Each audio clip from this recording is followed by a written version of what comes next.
नहमदहु व नसल्ली अला रसूलिहिल करीम अम्मा बाद औज़ु बिल्लाहि मिनश शैतानिर रजीम बिस्मिल्लाहिर रहमानिर रहीम। दोस्तों, आज की नशिस्त में हम हज़रत मूसा अलैहिस्सलाम का तज़किरा करेंगे।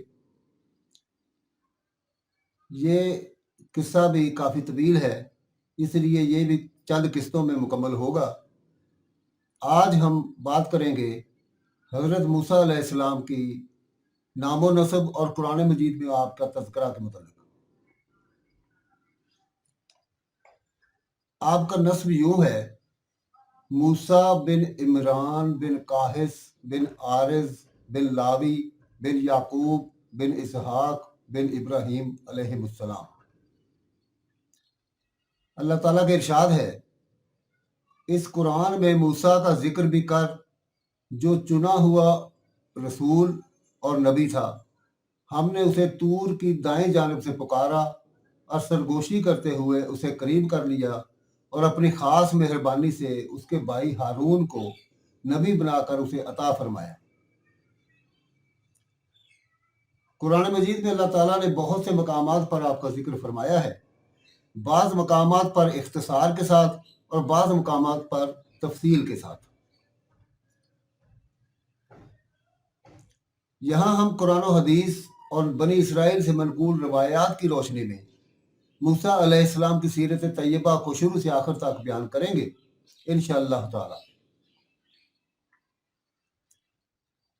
अल्लाह ताला ने फिरौन को राह हदायत दिखाने और जुल्म व सितम से रोकने के लिए हज़रत मूसा अलैहिस्सलाम को मबूस फरमाया।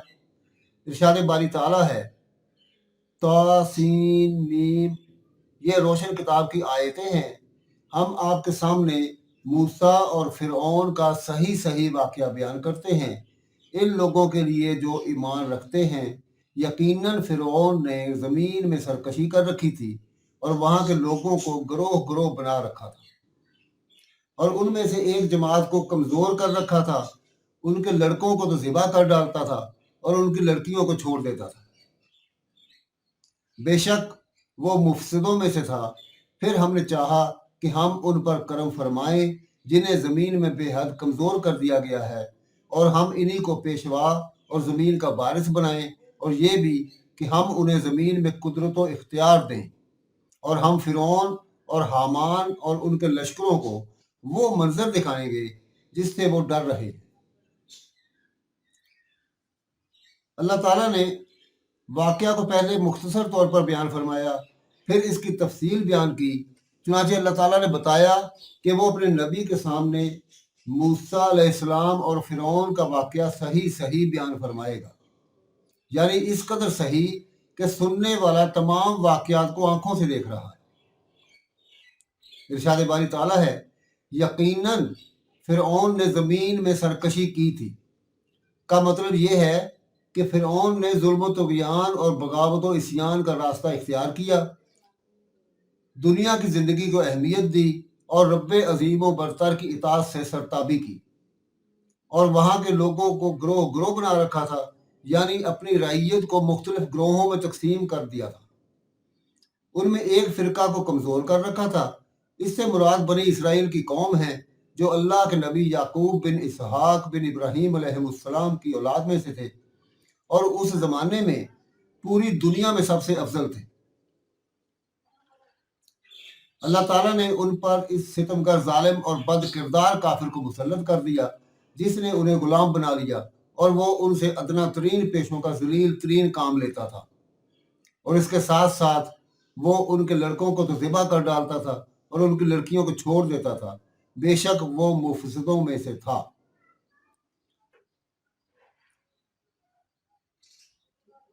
फिरौन बनी इसराइल से इस कदर बुरा सलूक इसलिए करता था कि बनी इसराइल अपनी इल्हामी किताबों की रोशनी में आपस में इब्राहीम अलैहिस्सलाम का ये फरमान जिक्र करते थे कि आपकी औलाद में से एक लड़का पैदा होगा जिसके हाथों मिस्र की सल्तनत तबाह हो जाएगी। आपने ये बात गालबन इस वक्त फरमाई थी जब मिस्र के बादशाह की तरफ से हज़रत इब्राहीम अलैहिस्सलाम की ज़ौजा मोहतरमा हज़रत सारा रज़ी अल्लाह अन्हो की इज्जत पामाल करने की कोशिश हुई। اور اللہ تعالیٰ نے ان کی عزت کو داغدار ہونے سے محفوظ رکھا۔ بنی اسرائیل میں یہ بشارت مشہور تھی، ان سے سن کر قبطی بھی اس کا ذکر کرتے تھے، حتیٰ کہ یہ خبر فرعون تک بھی پہنچ گئی۔ جب رات کے وقت بادشاہ کی محفل جمی ہوتی تھی تو کسی درباری نے اسے یہ بات بھی سنا دی۔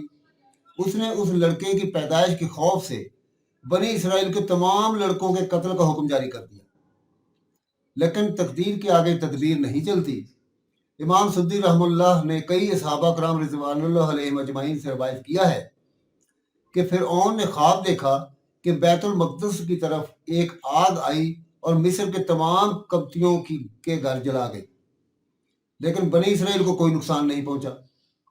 جب وہ بیدار ہوا تو اس خواب سے خوفزدہ تھا۔ اس نے اپنے کاہنوں، عالموں اور جادوگروں کو جمع کیا اور ان سے اس کی تعبیر پوچھی۔ انہوں نے کہا یہ لڑکا انہی میں پیدا ہوگا اور اس کے ہاتھوں اہل مصر تباہ ہو جائیں گے۔ اس لیے اس نے بنی اسرائیل کے لڑکوں کو قتل کرنے کا اور لڑکیوں کو زندہ چھوڑنے کا حکم جاری کر دیا۔ اسی لیے اللہ تعالیٰ نے فرمایا ہے، پھر ہم نے چاہا کہ ہم ان پر کرم فرمائیں جنہیں زمین میں بے حد کمزور کر دیا گیا تھا، اور وہ بنی اسرائیل تھے، اور ہم ان کو پیشوا اور زمین کا وارث بنائیں، یعنی آخر کار مصر کی حکومت اور سرزمین انہیں مل جائے، اور یہ بھی کہ اور ہم انہیں زمین میں قدرت و اختیار دیں اور فرعون اور حامان اور ان کے لشکروں کو وہ منظر دکھائیں جس سے وہ ڈر رہے تھے، یعنی ہم کمزوروں کو طاقتور، مغلوب کو غالب اور ذلیل کو عزت والا بنائیں گے۔ چنانچہ بنی اسرائیل کو یہ سب کچھ نصیب ہوا جیسے کہ اللہ تعالیٰ نے فرمایا ہے، اور ہم نے ان لوگوں کو جو بالکل کمزور شمار کیے جاتے تھے اس سرزمین کے مشرق و مغرب کا مالک بنا دیا جس میں ہم نے برکت رکھی ہے، اور آپ کے رب کا نیک وعدہ بنی اسرائیل کے حق میں ان کے صبر کی وجہ سے پورا ہو گیا۔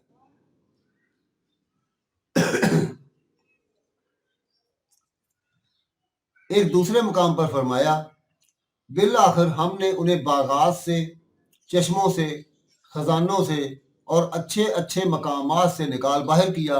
اسی طرح ہوا اور ہم نے ان تمام چیزوں کا وارث بنی اسرائیل کو بنا دیا۔ اس کی تفصیل انشاءاللہ اپنے مقام پر آئے گی۔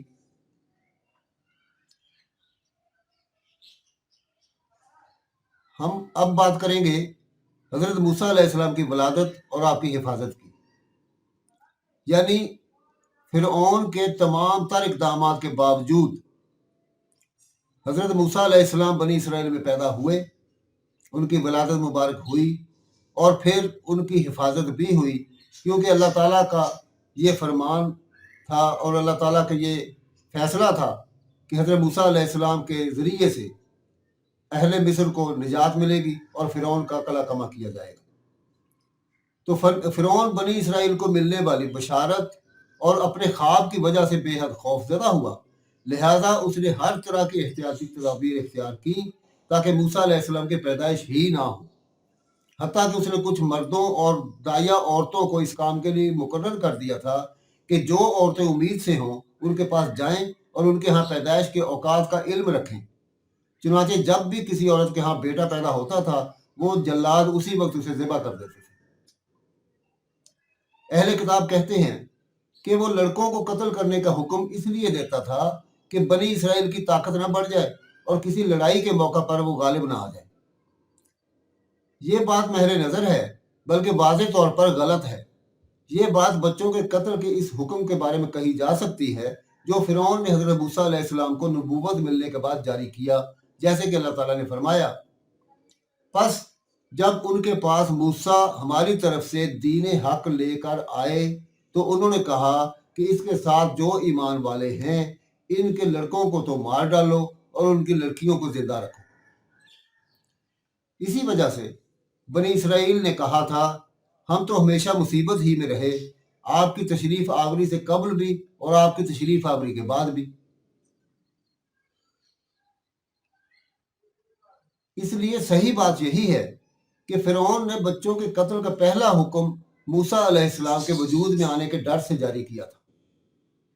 उधर फिरौन की ये तदबीरें थी, उधर तकदीर इस पर हंस रही थी और कह रही थी, ए जालिम बादशाह, जिसे अपनी अफवाज की कसरत पर, अपने इक़्तिदार की ताकत पर और वसी सल्तनत पर गुरूर है, उस अजीम खालिक की तरफ से जिसका तकदीर का कोई तोड़ नहीं और जिसके फैसलों को रद्द करने की किसी को मजाल नहीं, ये फैसला हो चुका है कि जिस बच्चे से तू खौफजदा है, जिसकी वजह से तूने बेशुमार मासूम बच्चों को कत्ल किया है, वो तेरे ही घर में परवरिश पाएगा और तेरे ही घर में खाए पिएगा। तू खुद उसे बेटा बनाकर पालेगा और रब के भेदों को तू नहीं जानेगा। फिर तेरी दुनिया और आखिरत की तबाही उसी के हाथों होगी, क्योंकि तू उसके लाए हुए वादे हक को जुटलाएगा और उस पर नाजल होने वाली वही पर ईमान न लाएगा। और इसलिए भी कि तुझे बल्कि तमाम मखलूक को मालूम हो जाए कि आसमानों और ज़मीन के मालिक ही की ये शान है कि वो जो चाहता है करता है, वही कुदरत व कुव्वत वाला है, उसकी मशीयत हर हाल में पूरी होकर रहती है।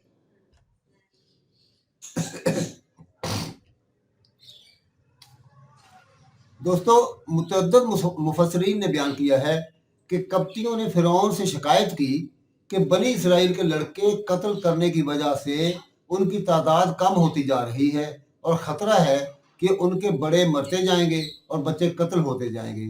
तो एक वक्त आएगा जब हमें वो काम खुद करने पड़ेंगे जो बनी इसराइल करते हैं।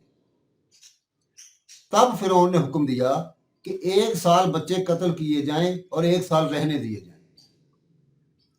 वो फरमाते हैं कि हज़रत हारून अलैहिस्सलाम उस साल पैदा हुए जिस साल बच्चे कत्ल नहीं किए जा रहे थे, और हज़रत मूसा अलैहिस्सलाम उस साल पैदा हुए जिस साल बच्चे कत्ल किए जा रहे थे। आपकी वालिदा फ़िक्रमंद हुई और उन्होंने हमल के इब्तदाई अय्याम ही से एहतियात की। उनसे हमल की इलामात भी ज़ाहिर ना हुई, जिसकी वजह से दूसरों को हमल का इल्म ना हो सका। जब हज़रत मूसा अलैहिस्सलाम की वलादत हुई तो अल्लाह ताला ने उनके दिल में डाल दिया कि इनके लिए एक संदूक बना लें। आपका घर नील के किनारे पर था।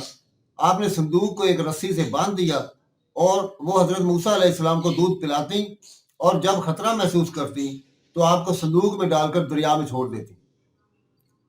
खुद रस्सी का सिरा पकड़े रखती। जब खतरा दूर हो जाता तो रस्सी के जरिए से संदूक खींच कर बच्चे को निकाल लेती। इरशाद बारी ताला है, और हमने मूसा की माँ को वही की कि इसे दूध पिलाती रहे, और जब तुझे इसकी निस्बत कोई खौफ मालूम हो तो इसे दरिया में बहा देना और कोई डर, खौफ या रंज को गम ना करना। हम यकीनन इसे तेरी तरफ लौटाने वाले हैं और इसे पैगंबरों में से बनाने वाले हैं। तो फिरौन के लोगों ने इस बच्चे को उठा लिया। आखिरकार यही बच्चा उनका दुश्मन हुआ और उनके रंज का बायस बना। कुछ शक नहीं कि फिरौन, हामान और उनके लश्कर थे ही खताकार। और फिरौन की बीवी ने कहा, ये तो मेरी और तुम्हारी आंखों की ठंडक है, इसे कत्ल ना करो। बहुत मुमकिन है कि ये हमें कोई फायदा पहुंचाए या हम इसे अपना बेटा ही बना लें। और वो अंजाम से बेखबर थे। हजरत मूसा अलैहिस्सलाम की माँ की तरफ जो वही की गई, इस वही से मुराद इल्हाम और रहनुमाई है। जैसे अल्लाह ताला का इरशाद है, आपके रब ने शहद की मक्खी के दिल में ये बात डाल दी कि पहाड़ों में, दरख्तों में और लोगों की बनाई हुई ऊंची ऊंची पर्दा वाली जगहों में अपने घर यानी छतें बना, फिर हर तरह के फलों का रस चूस और अपने रब की आसान राहों पर चलती फिरती रहे। इमाम सुहैली रहमुल्लाह फरमाते हैं कि मूसा अलैहिस्सलाम की वालिदा का नाम अयारखा या अयाजख्त था। इनके दिल में ये बात डाली गई कि खौफो गम ना कर, अगर ये बच्चा तेरे पास से चला गया तो अल्लाह ताला इसे तेरे पास वापस लाएगा, इसे नबूवत अता फरमाएगा और दुनिया और आखिरत में इसकी शान बढ़ाएगा। चुनाचे उन्होंने इल्हाम के जरिए से मिलने वाले हुक्म की तामील की। एक दिन उन्होंने मूसा अलैहिस्सलाम के संदूक को दरिया में डाला, लेकिन उसकी रस्सी बांधना भूल गई। संदूक दरियाए नील के पानी में बहता चला गया, हत्ता कि फिरौन के महल से पास से गुजरा तो फिरौन के लोगों ने उसको उठा लिया। इरशाद बारी ताला है, आखिरकार यही बच्चा उनका दुश्मन हुआ और उनके रंजो गम का बायस बना। कुछ शक नहीं کہ فرعون اور حامان اور ان کے لشکر تھے ہی خطا کار۔ دوستو، حضرت موسیٰ علیہ السلام کی ولادت عمل میں آ چکی۔ ہم انشاءاللہ تعالی اس سلسلے کو جاری رکھتے ہوئے اگلی نشست میں بیان کریں گے کہ حضرت موسیٰ علیہ السلام فرعون کے محل میں کیسے پہنچے۔ یہ تو بیان ہو چکا کہ ان کو صندوق میں ڈال کر دریا میں ڈال دیا گیا تھا اور فرعون کے لوگوں نے اس کو اٹھا لیا تھا۔ اب حضرت موسیٰ علیہ السلام فرعون کے محل میں پہنچ گئے ہیں اور اب فرعون کے محل میں ان کی پرورش ہو رہی ہے۔ اس واقعے کا تفصیلی ذکر انشاءاللہ تعالی ہم اگلی نشست میں کریں گے۔ وما علینا الا البلاغ المبین۔